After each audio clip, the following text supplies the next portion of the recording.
Hello दोस्तों, आप भी अगर कंपटीशन की तैयारी कर रहे हो तो आपको पता होना चाहिए कि क्या पढ़ना है और क्या नहीं पढ़ना है। सबसे महत्वपूर्ण है कि प्रीवियस ईयर्स को पढ़ना। चलिए स्टार्ट करते हैं आज का जीके। बौद्ध धर्म में विहार शब्द का अर्थ है। क्या अर्थ है विहार शब्द का? क्या अर्थ है बौद्ध धर्म में? तो भिक्षु का निवास इसका अर्थ है। ऑप्शन ए करेक्ट हो जाएंगे। बौद्ध धर्म में विहार शब्द का अर्थ है भिक्षु का निवास। आगे बढ़ते हैं, अगले प्रश्न पे आते हैं। पृथ्वी का सबसे भीतरी वाला भाग क्रोड किसका बना होता है? किसका बना होता है क्रोड? जो पृथ्वी का सबसे भीतरी वाला भाग होता है वो लोहा और निकेल से बना होता है। ऑप्शन डी करेक्ट हो जाएंगे। आगे बढ़ते हैं। विंध्याचल और सतपुड़ा पहाड़ियों के बीच से होकर बहने वाली नदी है। कौन सी नदी है? विंध्याचल और सतपुड़ा पहाड़ियों के बीच से होकर जो नदी बहती है वो कौन सी है?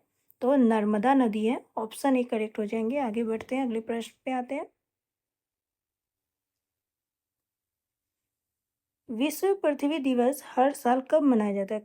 पृथ्वी दिवस हर साल कब मनाया जाता है ये बताना है। तो 22 अप्रैल को मनाया जाता है विश्व पृथ्वी दिवस। ऑप्शन बी करेक्ट हो जाएंगे। आगे बढ़ते हैं, अगले प्रश्न पे आते हैं। स्वेज नहर व्यापार के लिए किस वर्ष खोली गई थी? किस वर्ष खोली गई थी स्वेज नहर व्यापार के लिए? तो 1869 को खोली गई थी। ऑप्शन बी करेक्ट हो जाएंगे। आगे बढ़ते हैं, अगले प्रश्न पे आते हैं। वार्षिक वित्तीय वितरण का प्रावधान किस अनुच्छेद में? किस अनुच्छेद में वार्षिक वित्तीय विवरण का प्रावधान किस अनुच्छेद में है? तो याद रखिए अनुच्छेद 112 में है। ऑप्शन बी करेक्ट हो जाएंगे। आगे बढ़ते हैं, अगले प्रश्न पे आते हैं।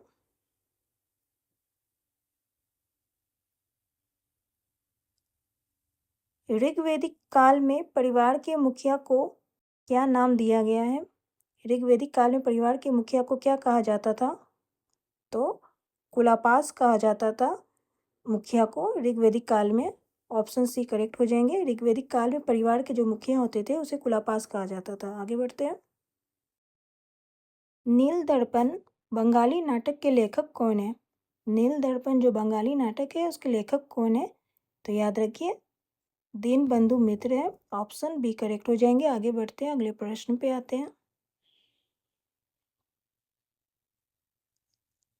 विश्व की सबसे लंबी नदी कौन सी है? तो नील नदी है विश्व की सबसे लंबी नदी। ऑप्शन बी करेक्ट हो जाएंगे। विश्व की सबसे लंबी नदी नील नदी है। अगले प्रश्न पे आते हैं।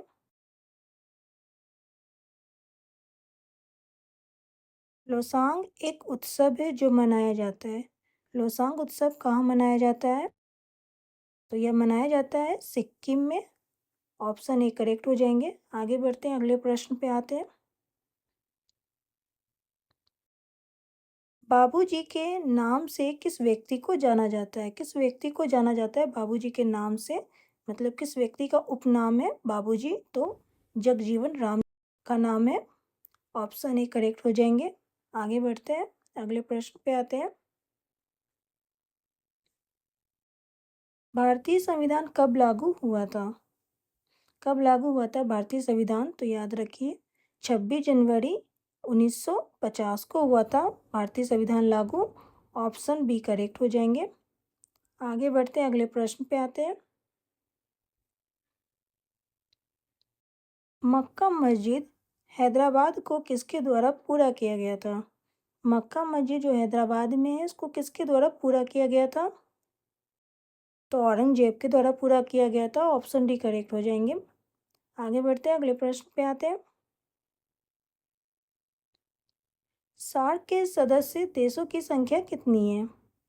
सार्क के सदस्य देशों की संख्या कितनी है? तो याद रखिए 8 है। ऑप्शन डी करेक्ट हो जाएंगे। आगे बढ़ते हैं, अगले प्रश्न पे आते हैं।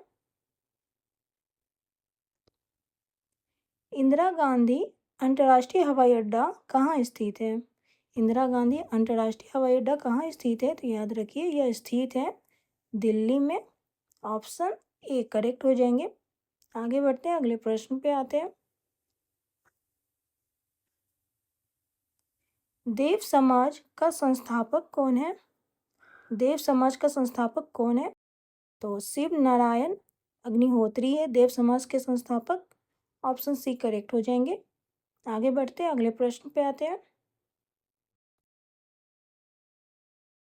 निम्नलिखित में से कौन दांडी मार्च में महात्मा गांधी के साथ था? दांडी मार्च में महात्मा गांधी के साथ कौन था?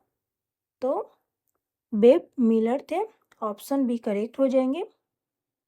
आगे बढ़ते हैं, अगले प्रश्न पे आते हैं।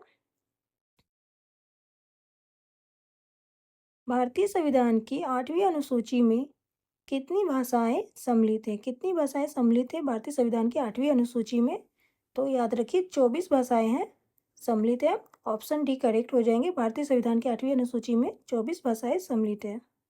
ओके, ऑप्शन डी करेक्ट हो जाएंगे। आगे बढ़ते हैं, अगले प्रश्न पे आते हैं।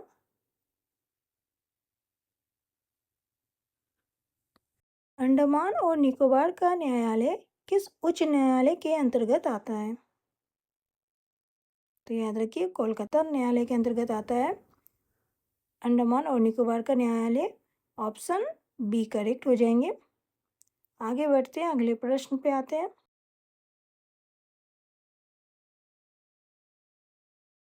नाबार्ड की स्थापना किस वर्ष की गई थी? किस वर्ष की गई थी नाबार्ड की स्थापना? तो याद रखिए 1982 को की गई थी। 1982 ईस्वी में की गई थी नाबार्ड की स्थापना। ऑप्शन बी करेक्ट हो जाएंगे। अभी के लिए इतना ही, फिर मिलते हैं नेक्स्ट वीडियो में नई जीके जीएस के साथ।